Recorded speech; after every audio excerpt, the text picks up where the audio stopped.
পোৱা মক্কা অসমৰ কামৰূপ জিলাৰ হাজোৰ গৰুৰাচল পাহাৰৰ শিখৰত অৱস্থিত মুছলমানসকলৰ এক পবিত্ৰ স্থান। চুফী সাধক শ্বেখ জালালুদ্দিন ওৰফে গিয়াছুদ্দিন আউলিয়াই কেইবাজনো আউলিয়াক লগত লৈ ইয়াতে ইছলাম ধৰ্মৰ বাণী প্ৰচাৰ কৰিছিল। তেওঁৰ মৃত্যুৰ পাছত সেই স্থানত তেওঁৰ মাজাৰ প্ৰতিষ্ঠা কৰা হয়। ইয়াত পোৱা এক ভাৰশিল্পী মতে মোগলৰ সম্ৰাট শ্বাহজাহানৰ ৰাজত্বকালত 1657 চনত লুৎফুল্লাহ চিৰাজীয়ে পোৱা মক্কা মছজিদ নিৰ্মাণ কৰিছিল। জনশ্ৰুতি মতে মক্কাৰ এপোৱা মাটি আনি পোৱা মক্কা নিৰ্মাণ কৰা হৈছিল।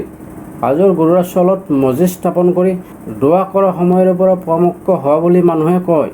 ইয়াৰ লগতে ইছলাম ধৰ্মাৱলম্বী লোকসকলে পোৱা মক্কা দৰ্শন কৰিলে চৌদি আৰবৰ পবিত্ৰ নগৰী মক্কা দৰ্শনৰ 1/4 পুণ্য লাভ কৰে বুলি বিশ্বাস কৰে। ই হাজোৰ পঞ্চতীৰ্থৰ অন্যতম আৰু উত্তৰ পূৰ্বাঞ্চলৰ আটাইতকৈ পবিত্ৰ ইছলাম ধৰ্মৰ উপাসনাস্থলী। 1193 খ্ৰীষ্টাব্দত ইৰাণৰ তাব্ৰিজ নগৰৰ হজৰত শ্বাহ চুলতান গিয়াছুদ্দিন বা শ্বেখ জালালুদ্দিনৰ জন্ম হৈছিল। তেওঁ তাব্ৰিজৰ বাদশ্বাহ আছিল। পিছলৈ তেওঁ চুফীবাদৰ প্ৰতি আকৃষ্ট হৈ নিজৰ পুত্ৰক সিংহাসনত বহুৱাই বাগদাদলৈ গৈ তাত পীৰ শ্বেখ শ্বাহাবুদ্দিন চহৰৱাৰ্দীৰ আউলিয়া হিচাপে থাকে। পিছলৈ তেওঁ আবু ছাইদ তাব্ৰিজী আৰু আজমিৰলৈ গৈ খোজা মঈনুদ্দিন চিস্তিৰ লগত যোগ দিছিল। পিছলৈ তেওঁ কেইবাজনো আউলিয়াক লগত লৈ ইছলাম ধৰ্মৰ বাণী প্ৰচাৰ কৰিবলৈ অসমলৈ আহি হাজোৰ গৰুৰাচল পাহাৰৰ শিখৰত উপাসনাস্থলী স্থাপন কৰে। 1344 খ্ৰীষ্টাব্দত গিয়াছুদ্দিনৰ মৃত্যুৰ পিছত গৰুৰাচলে পূৰ্বতকৈ অধিক গুৰুত্ব পালে। ইয়াৰ নামনিৰ মাজাৰ বা দৰগাহ চোৱা চিতা কৰাৰ বাবে দৰগাহ ভূমিতে ফকীৰ আৰু পাইকসকলক স্থাপন কৰা হৈছিল। সেই গাঁওখন ফকীৰতলা বুলি বৰ্তমান পৰিচিত।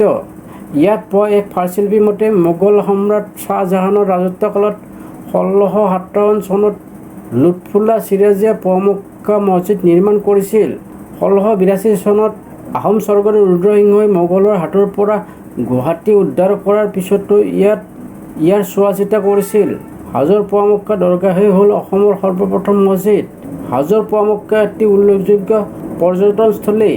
ইছলাম ধৰ্মাৱলম্বীসকলৰ বাবে ই অতি পবিত্ৰ স্থান। তদুপৰি অন্যান্য ধৰ্মৰ লোকসকলেও ইয়াক পবিত্ৰ বুলি জ্ঞান কৰে। প্ৰতি বছৰে অসম তথা ভাৰতৰ পৰা ইয়ালৈ তীৰ্থযাত্ৰীৰ আগমন হয়। প্ৰতি বছৰে ফেব্ৰুৱাৰী মাহত ইয়াত চুফী সন্ত হজৰত শ্বাহ চুলতান গিয়াছুদ্দিন বা শ্বেখ জালালুদ্দিনৰ 15 দিনীয়াকৈ উৰছ উৎসৱ হিচাপে পালন কৰা হয়। উৰছ উৎসৱ চুফী গীত জিকিৰ আদি গাই আল্লাহ আৰু ইছলামৰ বাণী প্ৰচাৰ কৰা হয়। উৰছ উৎসৱৰ সময়ত পোৱা মক্কাৰ মেলা বহে।